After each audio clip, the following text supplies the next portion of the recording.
Ramban sayuran di kebun. Assalamualaikum, apa kabar semuanya? Semoga dalam keadaan sehat, bahagia, dan selalu semangat dimanapun berada. Hai bunda, ketemu lagi di video panen-panen aku. Kita awali panen-panen kali ini dengan panen pakcoy. Bisa panen pakcoy di cuaca yang seperti ini benar-benar kebahagiaan tersendiri ya bunda. Apalagi pakcoynya menurut aku sih masih lumayan bagus ya. Seperti yang kita tahu akhir-akhir ini cuacanya itu panas. Yang panasnya itu bisa bikin kayak gimana ya bun? Bisa bikin tanaman itu cepat layu, bahkan kadang sampai ada yang metong. Saking panasnya ya bun, padahal sudah kita siram juga paling enggak sehari itu 1 kali, tapi kadang untuk tanaman tertentu tetap saja layu dan akhirnya metong, nggak bisa tumbuh lagi. Awal-awal dulu ketika awal musim kemarau aku tanam sawi, pakcoy atau caisin itu masih lumayan bagus bun, tapi semakin kesini kadang kayak daunnya itu kering kebakar. Jadi daunnya itu kering yang kayak kebakar gitu loh bun. Tapi alhamdulillah untuk pakcoy aku kali ini lumayan bagus ya. Menurut aku sih bun, tapi kalau dibandingkan tanaman pakcoy aku ketika musim hujan ya masih kalah bagus. Tapi tidak apa-apa, alhamdulillah ini juga tidak untuk dijual ya, dikonsumsi sendiri. Apalagi ini cuma pakai pupuk kandang saja, jadi nggak pakai pupuk lain. Jadi kalau penampilannya seperti ini ya sudah disyukuri saja. Ini sudah lumayan bagus. Pakcoy bisa kita pakai untuk campuran ketika kita bikin mie kuah. Biasanya pak suami kalau bikin mie kuah dan ada campuran pakcoynya, untuk pakcoynya itu dibiarkan utuh seperti ini. Jadi tidak dipotong-potong ya bun, dia biarkan utuh seperti ini. Tapi ya itu kalau mau dimasak kita harus benar-benar bersih ya nyucinya. Kadang di sela-sela kayak daunnya itu banyak kotorannya. Kita panen secukupnya. Lanjut aku mau petik tomat seperti biasa. Kalau ada tomat yang sudah merah kita petik-petik dulu, kita simpen untuk sewaktu-waktu kalau butuh. Jadi tiap kali panen sayuran apapun kalau ada tomat yang warnanya sudah merah atau oranye seperti ini aku petik ya bunda, entah cuman 1, 2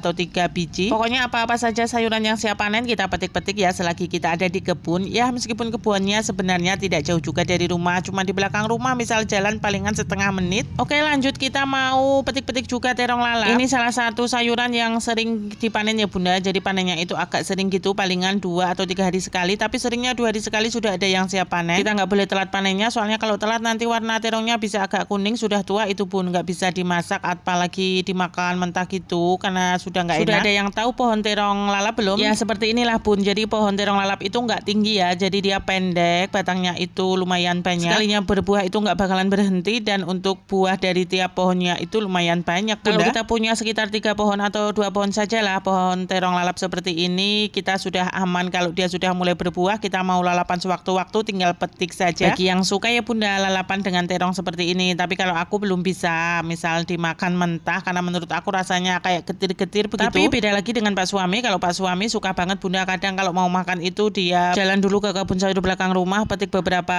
biji terong lalap, kemudian dia cuci dan dipakai untuk lalapan. Selain buahnya itu nggak berhenti, jadi untuk masa hidup pohon terong lalap ini lumayan lama ya bun. Dan untuk tanamnya juga nggak begitu repot, perawatannya juga nggak begitu ribet, yang penting kita siram saja rutin. Pokoknya kita pastikan saja dia nggak kekurangan air begitu, dan jangan sampai dia itu ketuaan di pohon, soalnya kalau di pohon sampai ketuaan warnanya sampai kuning gitu biasanya bikin pohonnya cepet metong juga. Oke bunda, sampai di sini dulu video aku kali ini. Terima kasih buat yang nonton video aku. Assalamualaikum.